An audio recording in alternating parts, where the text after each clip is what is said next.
Muchas gracias al doctor Sangüesa por el asunto de la regla del medio, porque encuentro nada más terrible que medir la raíz del RR y a Dios gracias, el becado de medicina interna siempre lo hace por uno. Chungare, ¿cómo se avanza con esto?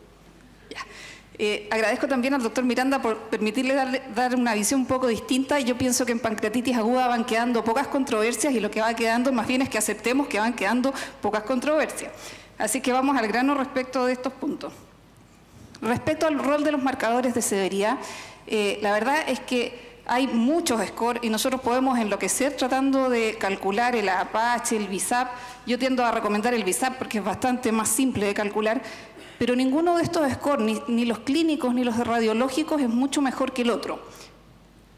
Todos adolecen de lo mismo, un alto valor predictivo negativo, pero un bajo valor predictivo positivo.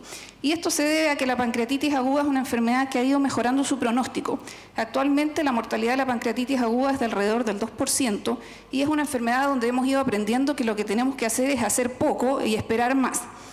Entonces, la recomendación actual, más que tratar de, a pesar de que está bien, ¿cierto?, en términos de que todos hablemos en el mismo lenguaje, utilizar score de gravedad, la recomendación es fijarse en los factores de riesgo que han demostrado que se asocian a peores pronósticos, como son que el paciente tenga más de 60 años, la obesidad, que está muy demostrada, la presencia de comorbilidades significativas, insuficiencia cardíaca, cirrosis hepática, enfermedad pulmonar obstructiva crónica avanzada, que se descompensan en el curso de una pancreatitis aguda, la presencia de un síndrome de respuesta inflamatoria sistémica, con los criterios que ustedes ya conocen, y los exámenes de laboratorio que muestran que el paciente viene hemoconcentrado, es decir, que tenga hematocrito alto, nitrógeno ureico elevado o creatinina elevada. Y finalmente, comentarles este score que se llama el score HAPS, que está hecho con el fin de ver si los pacientes pueden ser manejados en forma ambulatoria, cosa que yo creo que no está en nuestra realidad, pero lo que ha mostrado es que los pacientes que no tienen resistencia al examen abdominal y que tienen creatinina normal y hematocrito normal, son pacientes de muy bajo riesgo de complicarse. Respecto a la reanimación con fluidos, este es otro gran tema.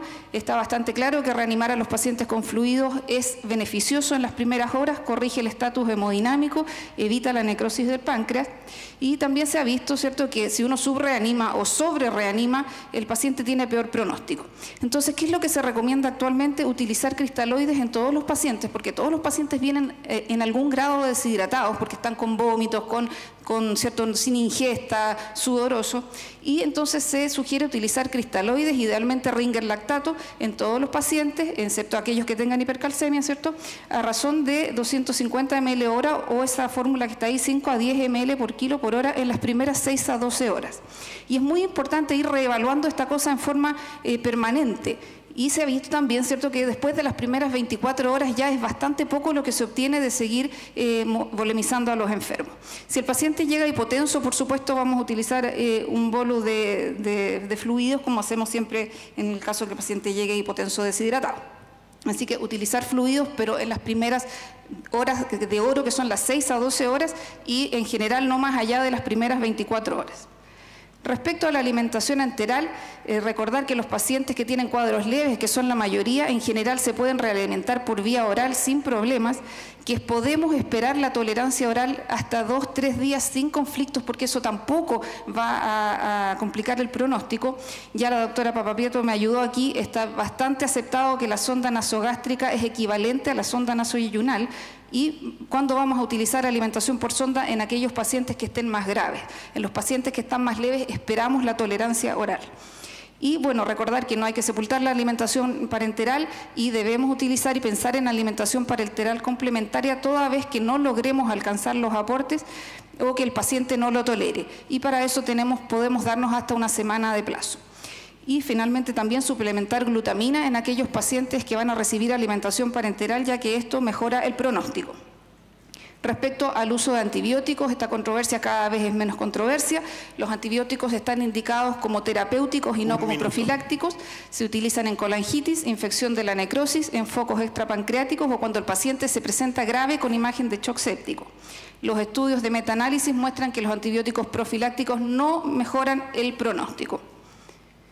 la indicación de colangiografía endoscópica retrógrada en todos los pacientes que tengan criterios de colangitis aguda, y eso significa clínica, fiebre, dolor, ictericia, pero asociado a pruebas hepáticas e imágenes obstructivas, y en aquellos que tienen obstrucción biliar persistente, aun cuando no estén graves. Pero en forma profiláctica en pacientes que no están tapados de la vía biliar, el estudio de Oría, que es el mejor diseñado, no muestra beneficios en la colangiografía precoz versus el manejo conservador. Respecto finalmente al manejo de la pancreatitis necrotizante, recordar que actualmente se dividen las alteraciones locales en pancreatitis edematosa, que son las que están, ya perdí la imagen, no sé cómo se hace para volver atrás, pero bueno, en los casos de pancreatitis intersticial no hay que intervenir las colecciones, tampoco en los casos de pancreatitis necrotizante. Aquí tenemos 2 casos de pancreatitis necrotizante, eso que está ahí es lo que se llama, la última diapositiva a la derecha, necrosis amurallada, y esas son las que tienen más riesgo de dar síntomas y de infectarse. Y entonces recordar que actualmente la idea en general con las colecciones es no intervenirlas nunca, y cuando uno sospecha infección iniciar antibióticos y luego esperar. Está aceptado ahora que el manejo con antibióticos solo es factible y efectivo en caso incluso de necrosis infectada, y en caso de que no logremos controlar la infección o de que el paciente siga con dolor o tenga intolerancia alimentaria, iremos a métodos de drenaje mínimamente invasivos, lo cual implica el traslado a un centro de referencia donde se puede hacer drenaje endoscópico o radiológico, dejando la cirugía solo como una última alternativa. Y eso sería. Muchas gracias, doctora Mancilla.